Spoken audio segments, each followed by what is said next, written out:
Segundo a Bíblia, há mais de 2000 anos, realizou-se um dos acontecimentos mais misteriosos da história. Uma camponesa judia de 14 anos, chamada Maria, deu à luz a um menino. A mulher era virgem e seu filho, Jesus, seria reconhecido como o salvador de seu povo. Há poucas provas da vida extraordinária dessa mulher, muitas perguntas e mistérios assombrosos. Como e por que há tão pouca informação e, no entanto, se fala tanto dela ao ponto de ser um dos pilares da Igreja Católica? Que enigmas se escondem na Bíblia sobre a Virgem Maria? A Virgem Maria é a mulher imaculada. A Igreja assegura a virgindade de Maria antes, durante e depois do parto. O Novo Testamento fala muito pouco sobre a mãe de Jesus, surpreendentemente pouco. A Maria que a instituição nos vende é uma Maria extraterrestre. Mulher, eis aí teu filho. Filho, eis aí a tua mãe. Maria é também a mãe de toda a humanidade. Nós vamos visitar a vida da Virgem Maria através de um achado arqueológico recente que apresenta um enigma inquietante. Trata-se de um segredo que esteve oculto durante mais de 1500 anos e poderia mudar a ideia que milhões de fiéis têm sobre a Virgem. Por que a Bíblia não descreve nada sobre a passagem da Sagrada Família pelo Egito? O que aconteceu naquelas terras? A Virgem Maria foi uma poderosa vidente ou bruxa? Ou foi simplesmente a mãe de Jesus? Maria, santa, feiticeira ou vidente?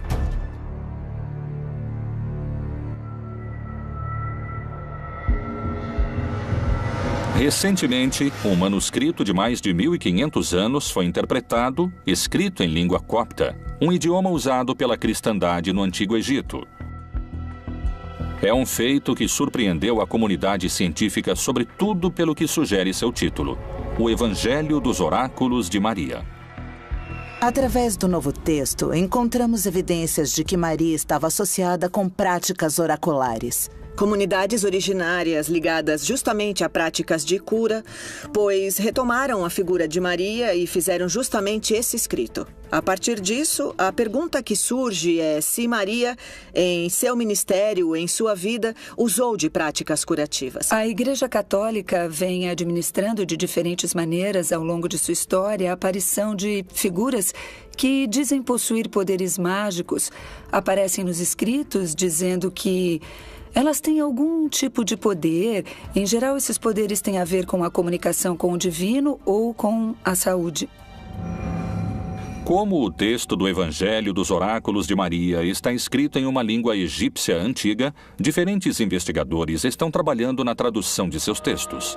Embora a existência do livro tenha se revelado em 1984, recentemente conseguiu ser interpretado, e alguns especialistas apontam um seguidor de Maria como seu autor. A professora de religião da Universidade de Princeton, que tem o trabalho de estudar e traduzir o livro misterioso, tem sua versão. O texto foi escrito no século V ou VI da nossa era. É o Evangelho dos Oráculos de Maria, a mãe de Jesus.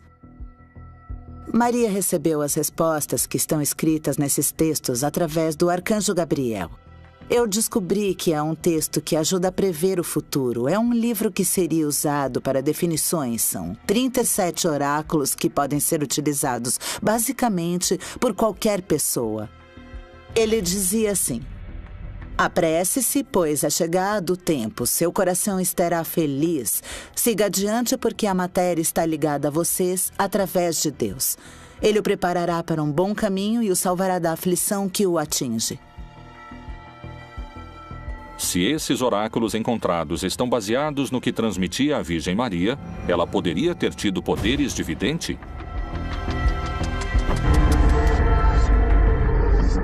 Além desse antigo manuscrito, quais são os outros indícios de que Maria poderia haver dominado poderes obscuros? Supõe-se que Maria podia fazer milagres, não diretamente, mas através, por exemplo, pendurar as roupas de Jesus no quintal e as pessoas vinham, as tocavam e então recebiam algumas curas. O que seriam os milagres no marco do cristianismo? Ele é a aparição do extraordinário na vida cotidiana das pessoas e que, em geral, o que funciona como prova para fazer de alguém um santo. Os milagres eram para benefício de uma pessoa, mas também era o testemunho de toda uma comunidade. Os feitiços geralmente são usados para causar danos. A feiticeira não deixarás viver. A bruxaria é um sistema de relações. Através de uma pessoa que faz um sortilégio, um malefício a outra. Então, essa pessoa que se sente afetada por esse malefício recorre à figura do bruxo, buscando a cura, pedindo um outro malefício para detê-lo.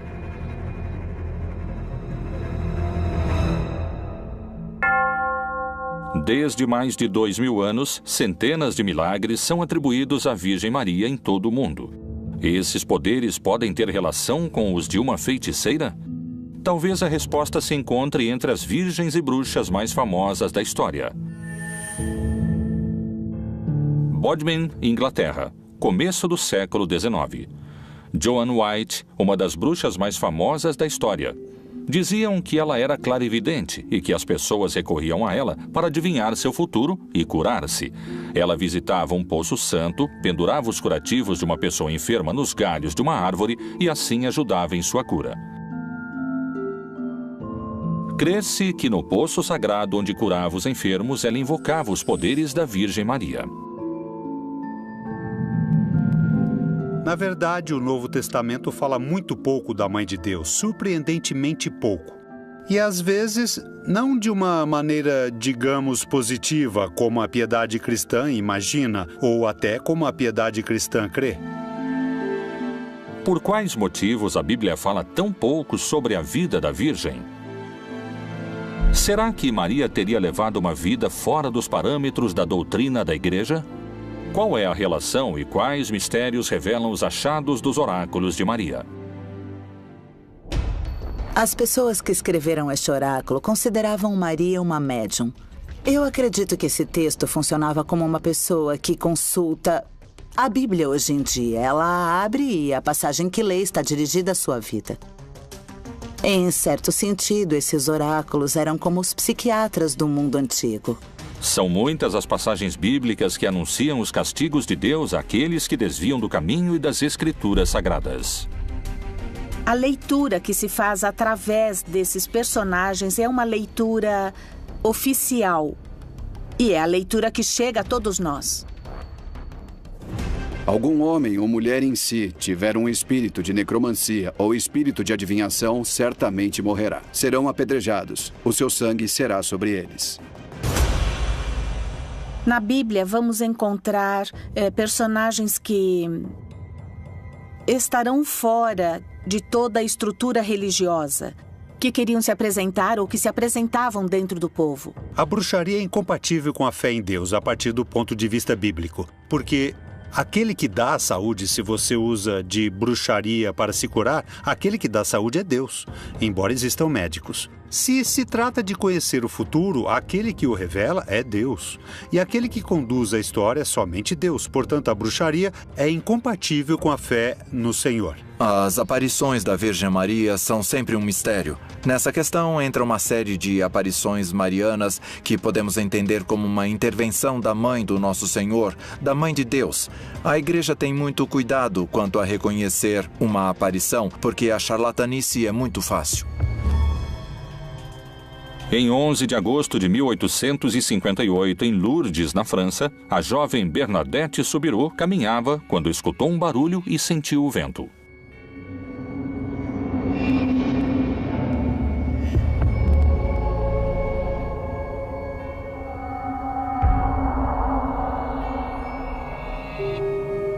Era a Virgem.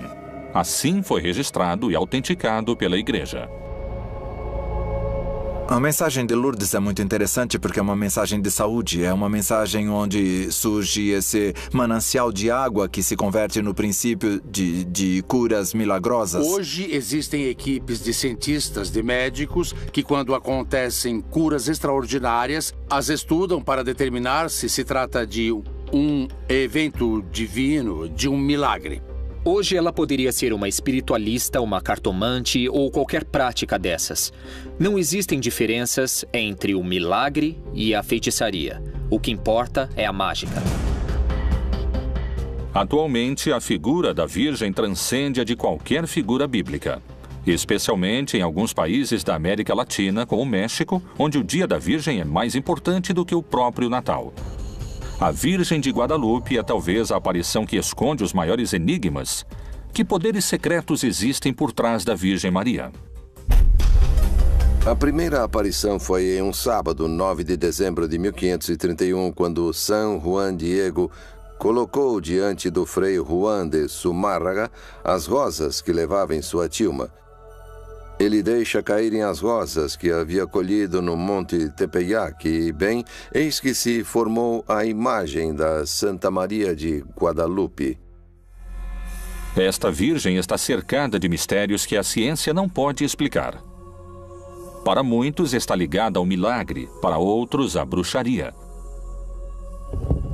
Será que a magia, a bruxaria e os milagres são eventos que respondem à mesma essência? Ao longo dos séculos foram feitas várias investigações em torno da imagem de Guadalupe. As primeiras que chamaram a atenção foi quando, em 1938, tiraram uma fotografia dos olhos e neles se encontrava como que o perfil de uma pessoa. Trabalhando em uma importante empresa de processamento digital de imagens, o engenheiro José Asti Tosman realizou a digitalização de uma fotografia do rosto da Virgem de Guadalupe, tirada diretamente da tilma original. Ela revelaria o que é uma das descobertas mais incríveis. Em 1979, logo no início, me ocorreu utilizar o que eu estava empregando em meu trabalho. Eu estudava a imagem de Nossa Senhora. O processo que eu utilizei foi trabalhar com fotografias, digitalizá-las, ampliações, melhorias com filtros matemáticos e lá no centro estava, na pupila, estava a família. Eu creio que essa foi a mensagem que Nossa Senhora nos deixou. A Virgem de Guadalupe é adorada por milhões de fiéis ao redor do mundo que asseguram terem sido testemunhas de inúmeros milagres. Grandes multidões se reúnem todos os anos para pedirem e agradecerem. As curas que ali acontecem mantêm a esperança dos que se aproximam e dão à Virgem e aos seus poderes milagrosos um papel de protagonista na fé, até mesmo maior do que o de seu filho Jesus. Eu vim agradecer o aparecimento da minha sobrinha, que estava perdida e, graças a Deus, voltou. Nós a encontramos, então eu vim cumprir a promessa. Para mim, ela é tudo, com certeza. É como a mãe que a vida nos deu. Ela é algo muito importante. Meu problema é que há muitos anos eu não consegui engravidar. Então, eu pedi à Virgem que me desse esse milagre de engravidar. Essa é a minha filha. No dia 17 fará um mês e eu vim agradecer à Virgem por eu ser mãe. Para mim, ela é como a minha segunda mãe. Para mim é algo, não sei, algo muito especial a Virgem de Guadalupe. A Virgem de Guadalupe não foi a única aparição. Existem 28 visões da Virgem aprovadas pela Igreja Católica. Mas aparições espetaculares de mulheres ligadas à bruxaria também são narradas em escritos desde a antiguidade. Será que essas visões foram as mesmas? Existem evidências históricas de práticas ocultistas que remontam a mais de 30 mil anos. A magia, a feitiçaria e o contato com os poderes naturais se estenderam até tempos ancestrais, até o Antigo Egito. Quais são as provas de que Maria chegou até lá? Qual é a ligação misteriosa entre Ísis, a deusa do Egito Antigo, chamada Grande Bruxa, e a Virgem Maria?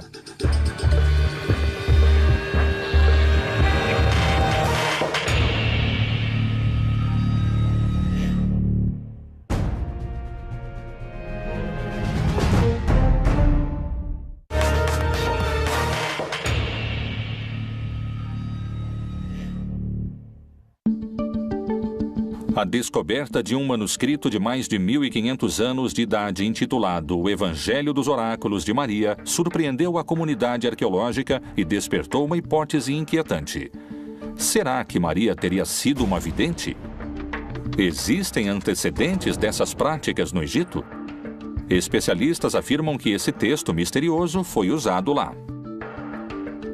Já na Idade Média, se tentava identificar a Maria e até mesmo a Jesus como personagens que aprenderam com a sabedoria dos egípcios, especialmente dos magos, e que foram destas artes secretas que eles obtinham as fórmulas ou o poder para realizar os milagres.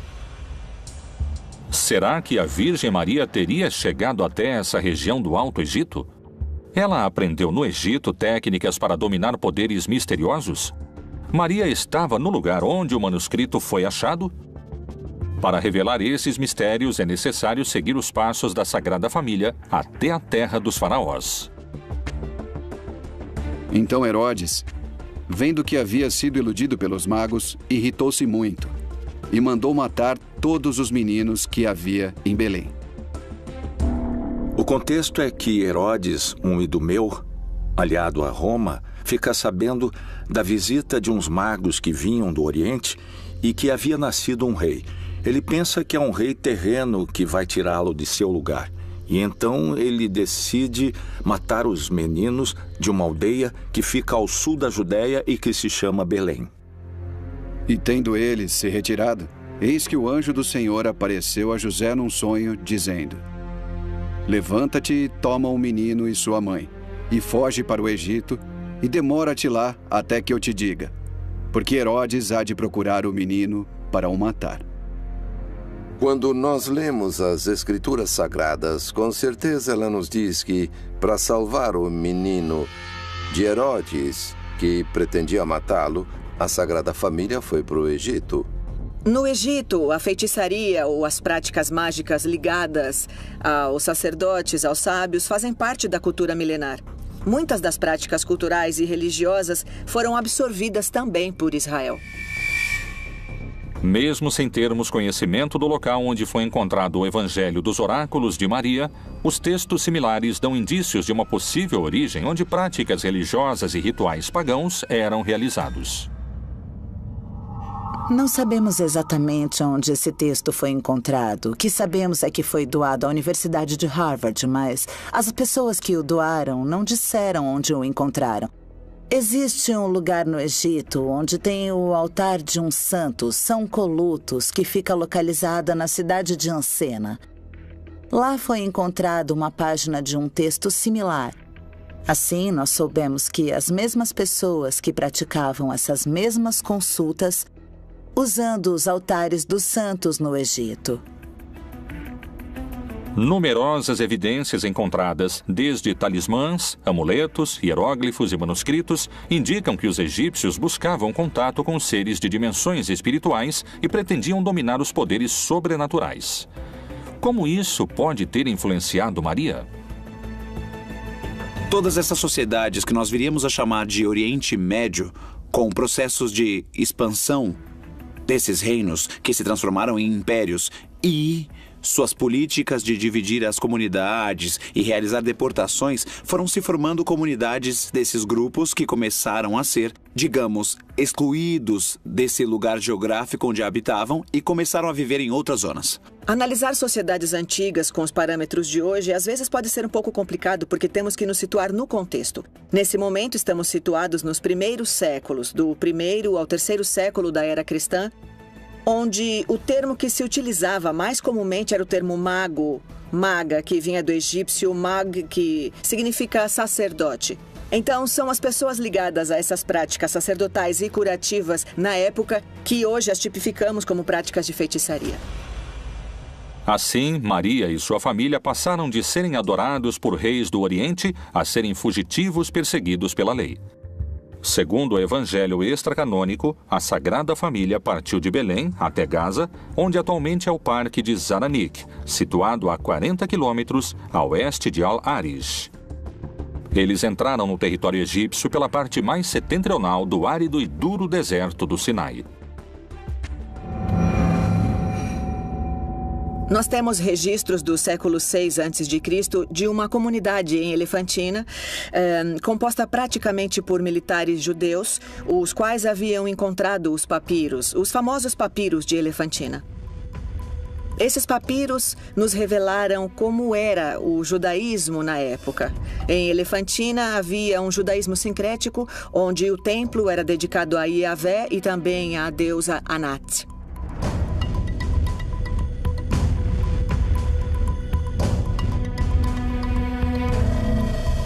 Alguns especialistas acreditam que esse período, onde Maria desaparece das páginas da Bíblia, extrai a chave para revelar o enigma sobre seu suposto trabalho como adivinha.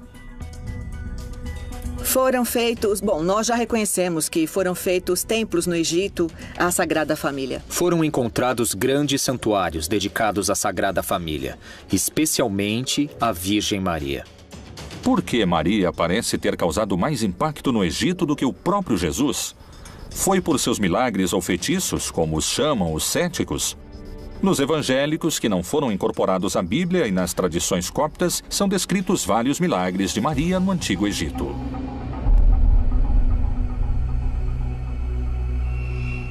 Jesus também utilizava plantas medicinais para suas curas, possivelmente. Isso faz parte, poderíamos dizer, das práticas tradicionais, medicinais, nas quais as mulheres teriam um papel fundamental. Daí poderiam concluir que Maria também participou dessas práticas. Os especialistas que sustentam a ideia de que Maria dominou técnicas de ocultismo, além dos oráculos, descobriram outros indícios. A chave também se encontra no Antigo Egito.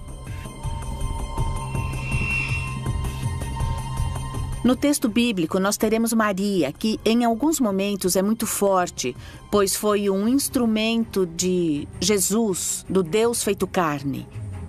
E fora do texto bíblico, temos outra líder interessante, que é Ísis. Nós veremos imagens de Ísis muito similares às representações eventuais de Maria, como dando de mamar, ou tendo um bebê. O menino Jesus é inconsciente às vezes, é muito lento, é inconsciente a maneira na qual as deidades vão se sincretizando. Ela era a deusa da fertilidade, da agricultura ou de qualquer coisa que tivesse a ver com o cultivo da terra, em associação com Osíris, que era conhecida como a deusa da ressurreição. E aconteceu que, dizendo ele estas coisas, uma mulher dentre a multidão, levantando a voz, lhe disse: Bem-aventurado o ventre que te trouxe e os peitos em que mamaste. Essa figura de uma mãe virgem com um menino Deus é muito antiga. Na Mesopotâmia, ela apareceu 2000 anos antes de Cristo. Ela é a deusa Ishtar, que é virginizada para que nasça seu filho Tamos. Afrodite e todas as deusas que tinham a ver com o reino no céu, com uma mãe deusa, seriam identificadas como Maria. Mas a partir do século IV em diante, já seria muito difícil separar as ideias genuinamente cristãs desta mistura com personagens do mundo pagão. E no inconsciente coletivo ou na memória dos povos, sempre irão conectar as mulheres com a possibilidade de dar vida. Ou seja, porque tem um bebê em seu ventre, dão vida, mas também isso vai conectá-las ao momento da ressurreição. Depois de vários séculos de transição, desde a adoração a Ísis ao culto a Maria e ao cristianismo, a veneração à deusa egípcia desapareceu. No entanto, a igreja cristã teria que enfrentar expressões de culto pagão que ameaçavam suas doutrinas. Qual será a verdadeira razão que levou a Inquisição à caça às bruxas? Por acaso a perseguição seria porque seus poderes competiam com os de Maria?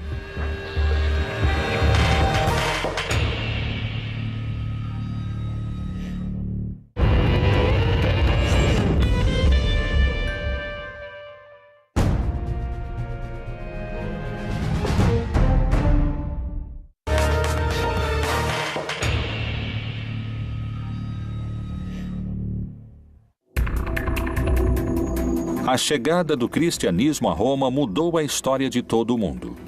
A igreja recém-nascida se encontrou com as crenças chamadas pagãs e foi produzido um choque sem precedentes.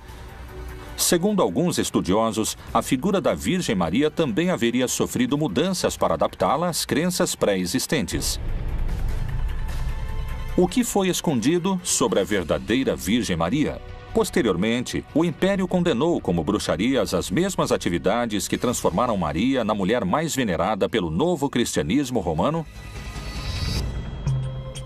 A personagem de Maria, por muito tempo, foi considerada perigosa. Para algumas linhas da igreja, Maria tinha que ser uma personagem, deveria ser levada em conta e também tinha que ser adorada. Mas existem algumas linhas que vão dizer, não, ela não tem que ser adorada, simplesmente tem que ser reconhecida como uma mulher importante para o nascimento de Jesus. As primeiras condenações de bruxos e bruxas aconteceram no século XIII, com o surgimento da Inquisição, cuja atividade principal não era contra a bruxaria, mas sim contra a heresia. A feitiçaria sempre havia sido considerada como um perigo de ordem política, e não tanto como uma questão religiosa. E era sempre individual, não havia um complô. Nós vamos encontrar a ideia da reunião, no Saba. Uma ideia de complô contra o cristianismo muda completamente a dimensão de que se tem da feitiçaria. É a primeira heresia institucionalizada contra Deus e a favor do diabo. O Papa Inocêncio VIII encomendou a 2 frades dominicanos um documento que é um guia. É a verdadeira autoridade que identifica, condena e extermina as pessoas consideradas bruxas ou hereges. A Inquisição foi utilizada para ir contra todos e todas, e não havia poder humano ou divino que a detivesse. E todo aquele que fosse relacionado com alguns atos que eles consideravam fora da religião, eram imediatamente condenados. Então eles iam contra essas mulheres até levá-las à fogueira. Qual era o motivo que levava essas bruxas a serem perseguidas pela igreja? Será que as feiticeiras haviam tomado Maria como inspiração? Quando se vinculava a Maria durante o tempo da Inquisição, se vinculava a mulheres que seriam chamadas de bruxas. Mas eram essas mulheres que se atreviam a ler além do que a igreja permitia. Então, é claro, a igreja começou a dizer que elas eram bruxas. Se atreviam a ter outro tipo de conhecimento que não era conveniente. A devoção à Virgem Maria na época da Inquisição era um sinal do mal.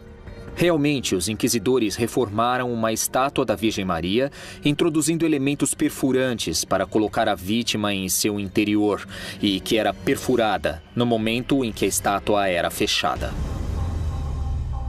Assim, qualquer tipo de culto relacionado ao paganismo e às forças ocultas começou a ser perseguido e castigado. Por volta de 1450, começou na Europa uma caça às bruxas, comandada principalmente pela Igreja Católica. Ela aconteceu até 1750, condenou e sentenciou por volta de 100 mil pessoas, das quais a imensa maioria eram mulheres. A caça às bruxas é um acontecimento histórico que, na realidade, é uma verdadeira histeria coletiva. Todos aqueles que estão fora do meu marco teológico são bruxos ou são bruxas, ou são adivinhos ou são adivinhas, mas eles poderiam pensar que eram simplesmente outras maneiras de ver uma questão espiritual. As bruxas são mulheres transgressoras que interrompem e transgridem o que, aos olhos dos perseguidores ou dos homens, eram consideradas que fugiam às regras. Que práticas diferenciavam as bruxas das mulheres? Seus poderes supunham um perigo para a Igreja Católica? Muitas das que eram acusadas de bruxas eram parteiras. Algumas até foram mais aceitas, por um lado, da igreja, mas, por outro lado, a medicina moderna começava a se apropriar desses espaços e a desapropriar essas mulheres.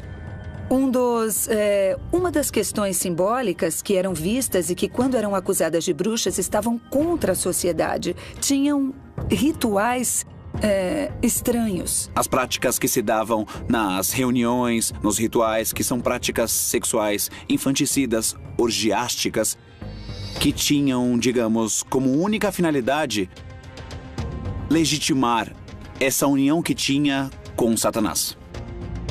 Mas o corpo não é para a fornicação, senão para o Senhor e o Senhor para o corpo. O Martelo das Bruxas é um documento, uma obra literária que é tomada como um guia e que concede toda a autoridade para identificar, condenar e exterminar aqueles que praticam a bruxaria.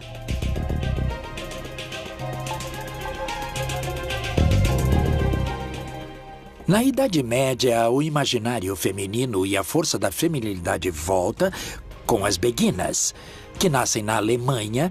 Na Bélgica, muitas mulheres viam uma saída. Eu não quero casar, mas não quero ser freira. Elas iam viver nos beguinários, e muitas dessas beguinas terminaram em uma fogueira acusadas de bruxaria.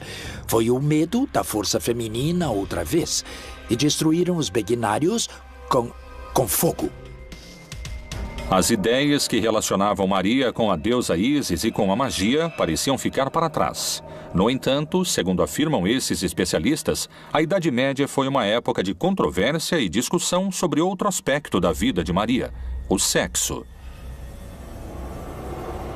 A Maria é venerada como uma mãe, e uma mãe muito especial, uma mãe que não pecou, que concebeu sem pecar, porque a Igreja continuava considerando que mesmo o ato sexual para a concepção era algo pecaminoso.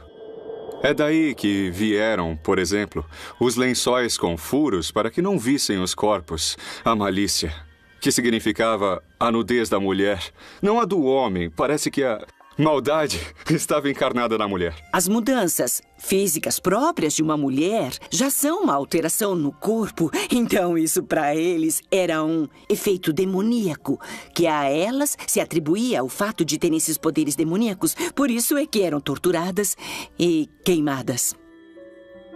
Tamar, tua nora adulterou, e eis que está grávida do adultério.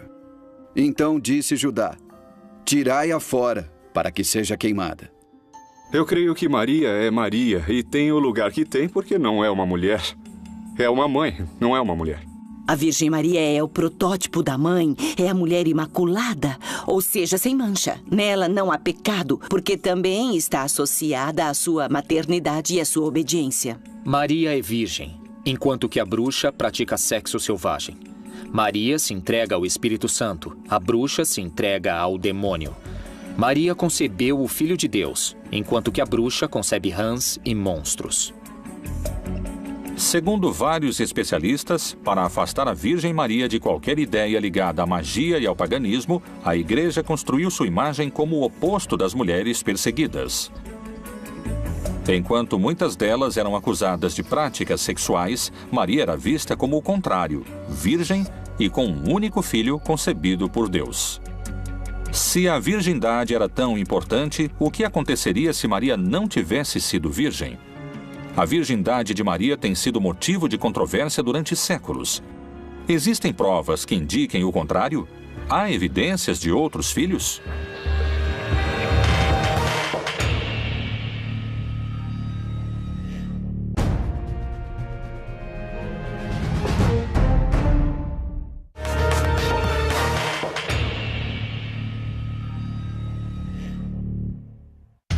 Os textos sagrados diferenciam a Virgem Maria do resto das mulheres. Mas como as Escrituras apresentam essas tais mulheres?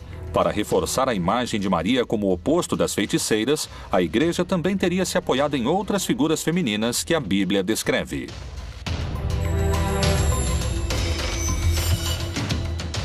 A Bíblia é extraordinariamente misógina. Com certeza, alguém que tem um pensamento aberto a respeito da mulher não pode aceitar o conteúdo da Bíblia nesse sentido. A Bíblia repudia a mulher desde Eva em diante. É até linguístico. Eva é o contrário de ave, que é sagrado. Essa visão da mulher foi se reproduzindo e crescendo e que já vinha de todas as mulheres más da Bíblia, que é uma visão tremendamente machista. De um Deus muito inclemente, por outro lado. Eva, como um protótipo da humanidade, acaba associada como pecadora que se deixou seduzir pela serpente, que é associada com o demônio, com Satanás. E por ela se diz que foi introduzido o pecado e a morte e a dor da mulher ao dar à luz. E disse a mulher: multiplicarei grandemente a tua dor e a tua conceição. Com dor darás à luz filhos, e o teu desejo será para o teu marido, e ele te dominará. Adão e Eva pecam. Adão e Eva se separam do plano original de Deus, enquanto que Maria é virgem, é fiel. Maria Madalena é uma mulher que aparece nos 4 evangelhos, nos momentos mais importantes da vida de Jesus.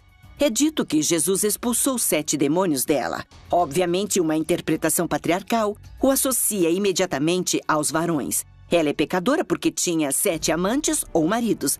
Agora, como também é representada Maria Madalena na iconografia?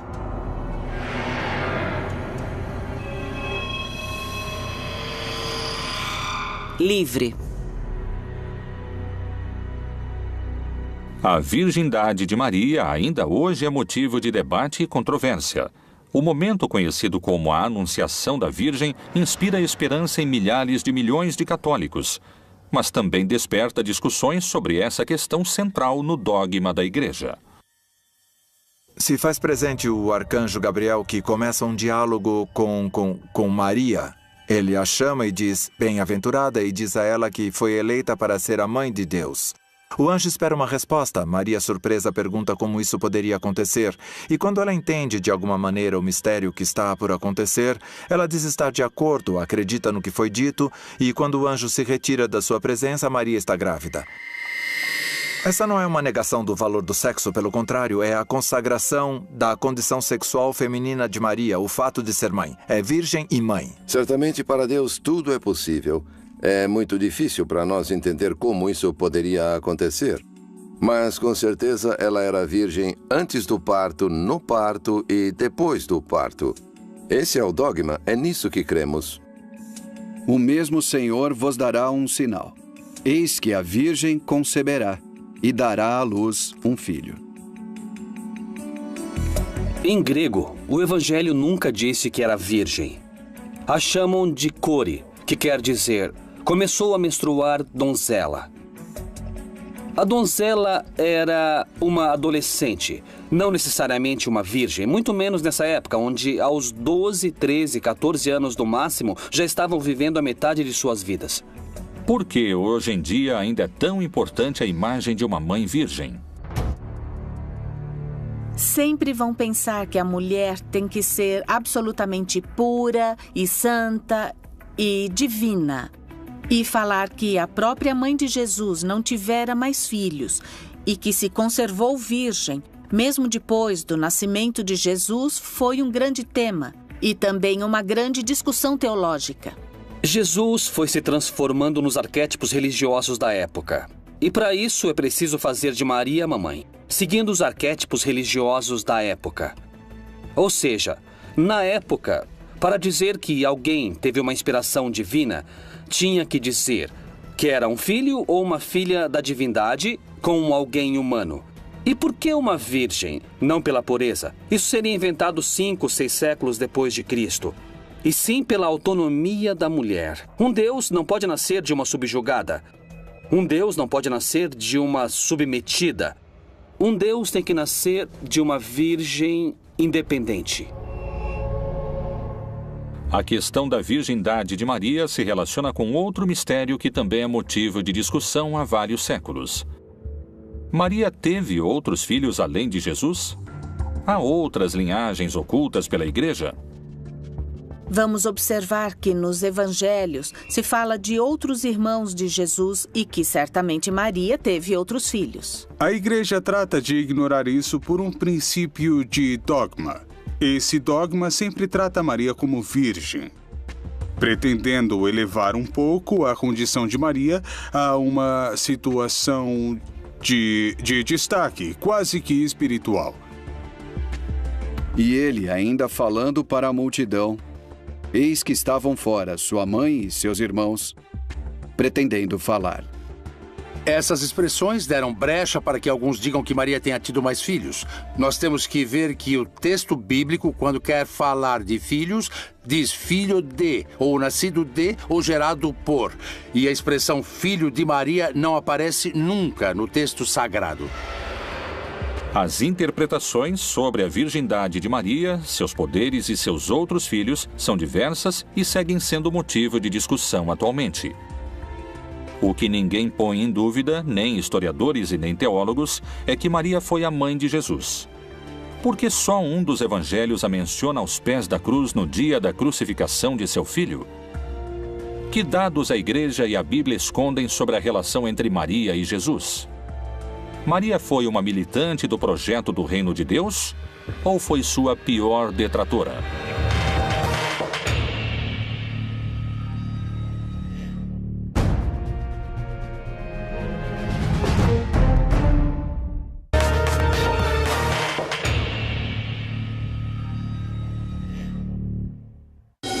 A virgindade de Maria, sua vida sexual e seus outros filhos, além de Jesus, são sujeitos à interpretação e à fé de cada indivíduo. A Bíblia conta muito pouco sobre esse tema, como é pouca também as informações que se encontram nos textos sagrados sobre sua relação com Jesus. Por que o único evangelho que fala sobre Maria ao pé da cruz é o de João? Por que a Bíblia abstém-se de tantos dados sobre a vida de Maria e sobre tudo a respeito de sua relação com Jesus? E junto à cruz de Jesus estava sua mãe, e a irmã de sua mãe, Maria, mulher de Clopas, e Maria Madalena. Entre Jesus e Maria havia um problema de entendimento. A piedade cristã não pode suportar isso, especialmente a católica e ortodoxa não conseguem suportar isso e enfeitam de flores a relação de Jesus com sua mãe, sem pensar que era conflituosa ou que foi conflituosa todo o tempo. E acho que Maria teve problemas para entender a missão de seu filho. A relação entre Maria e Jesus foi muito conflituosa no começo, porque a Maria não queria que Jesus enfrentasse nada mais, nada menos que o Império Romano. E diz um texto de Marcos que a Maria quis se apoderar dele e a expressão sugere muita violência. Que planos Maria tinha para sua própria vida e para seu filho? O quanto acompanhou Jesus em sua luta? Será que Maria conhecia, através de seus poderes místicos, o final anunciado que esperaria ao seu primogênito e este ser o motivo de sua disputa? A mãe pressentia aquilo que aconteceria com Jesus e por isso se opõe totalmente a Jesus. E Jesus a rechaça. Ele segue seu caminho. E quando a mãe interfere, ele diz à mãe que não se meta. Em certa ocasião, Jesus é avisado que sua mãe e seus irmãos procuram por ele. E ele diz, e quem são minha mãe e meus irmãos? Esta resposta, mesmo que tenha um lado positivo, é agressiva com sua mãe. E então Jesus disse, quem não deixar pai, mãe, filho e irmãos não pode ser meu discípulo, porque os inimigos do homem serão os da sua casa. Maria realmente se opôs, sem dúvida. Naturalmente, e depois se converteu, depois se transforma. Essa é a Maria que realmente pode servir realmente a um crente hoje que crê em um projeto de libertação. E foi-lhe dito, estão lá fora tua mãe e teus irmãos que querem ver-te. Mas respondendo ele, disse-lhes, minha mãe e meus irmãos são aqueles que ouvem a palavra de Deus e a executam. Maria se transforma naturalmente em um símbolo instigante. O problema é se esse símbolo que nos foi apresentado corresponde à realidade histórica ou então a distorce. O mistério da vida de Maria inquieta estudiosos e fiéis há mais de 2000 anos. Para alguns, ela foi uma jovem e simples mulher judia que deu à luz ao Messias. Outros sustentam que sua imagem é uma construção feita pela Igreja, que teve mais filhos, que foi uma vidente e que viveu sua vida sexual com liberdade. O misterioso manuscrito do Evangelho dos Oráculos de Maria, a relação com seu filho Jesus e as poucas páginas que a Bíblia dedica a uma mulher tão influente para a religião seguirão sendo um mistério que permanecerá, talvez, pelos séculos dos séculos.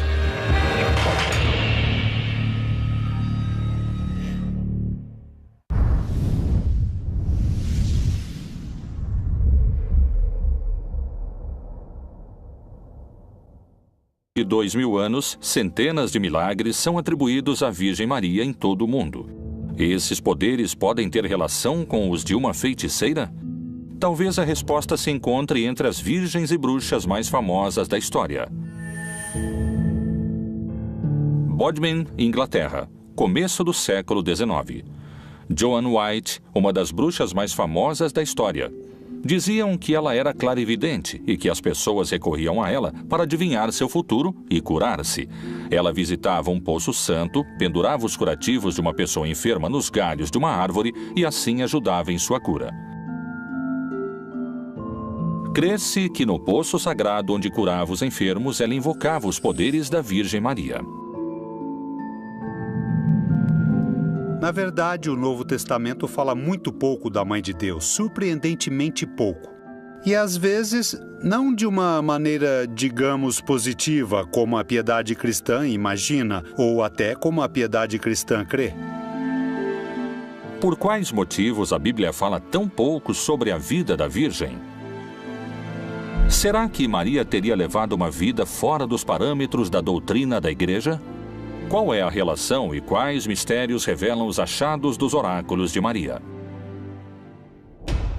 As pessoas que escreveram este oráculo consideravam Maria uma médium. Eu acredito que esse texto funcionava como uma pessoa que...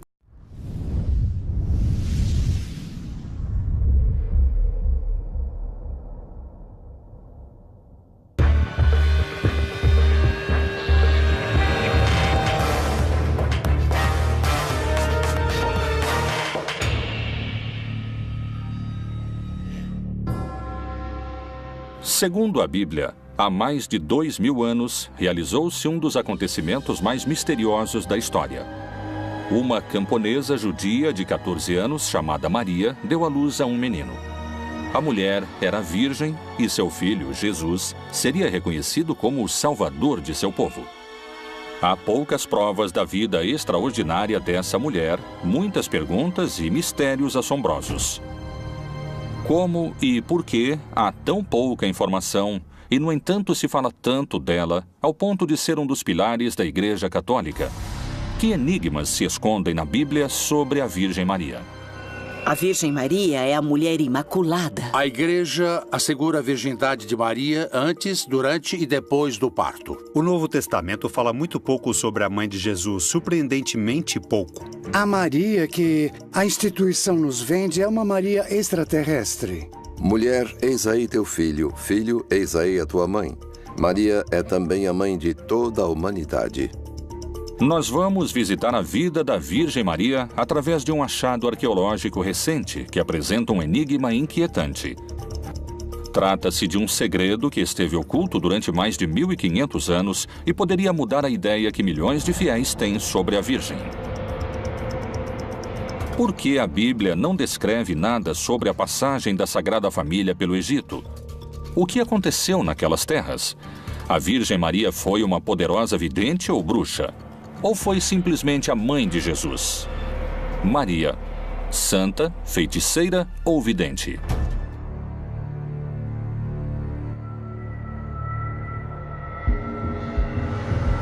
Recentemente, um manuscrito de mais de 1500 anos foi interpretado, escrito em língua copta, um idioma usado pela cristandade no Antigo Egito.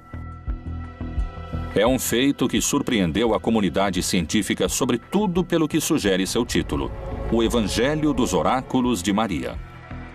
Através do Novo Texto, encontramos evidências de que Maria estava associada com práticas oraculares. Comunidades originárias ligadas justamente a práticas de cura, pois retomaram a figura de Maria e fizeram justamente esse escrito. A partir disso, a pergunta que surge é se Maria, em seu ministério, em sua vida, usou de práticas curativas. A Igreja Católica vem administrando de diferentes maneiras, ao longo de sua história, a aparição de figuras que dizem possuir poderes mágicos. Os estão baseados no que transmitia a Virgem Maria. Ela poderia ter tido poderes de vidente?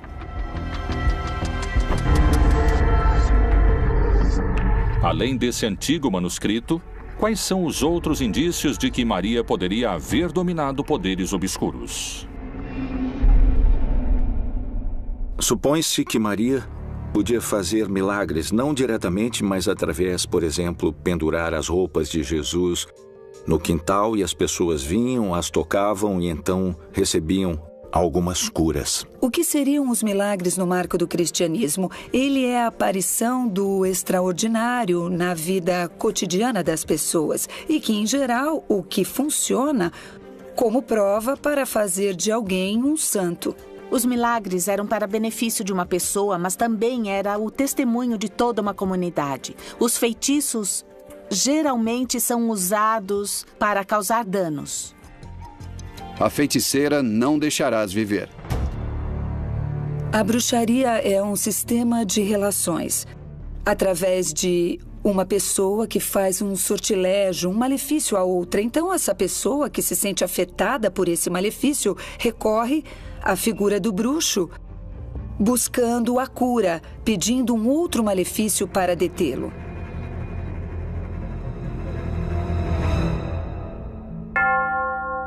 Desde mais aparecem nos escritos dizendo que elas têm algum tipo de poder. Em geral, esses poderes têm a ver com a comunicação com o divino ou com a saúde.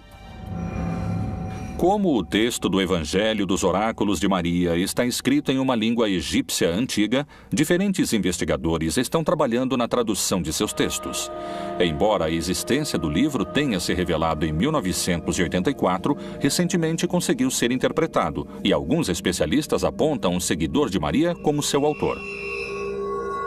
A professora de religião da Universidade de Princeton, que tem o trabalho de estudar e traduzir o livro misterioso, tem sua versão. O texto foi escrito no século 5 ou 6 da nossa era. É o Evangelho dos Oráculos de Maria, a mãe de Jesus. Maria recebeu as respostas que estão escritas nesses textos através do arcanjo Gabriel. Eu descobri que é um texto que ajuda a prever o futuro. É um livro que seria usado para definições. São 37 oráculos que podem ser utilizados, basicamente, por qualquer pessoa. Ele dizia assim: apresse-se, pois é chegado o tempo. Seu coração estará feliz. Siga adiante, porque a matéria está ligada a vocês através de Deus. Ele o preparará para um bom caminho e o salvará da aflição que o atinge. Se esses oráculos encontrarem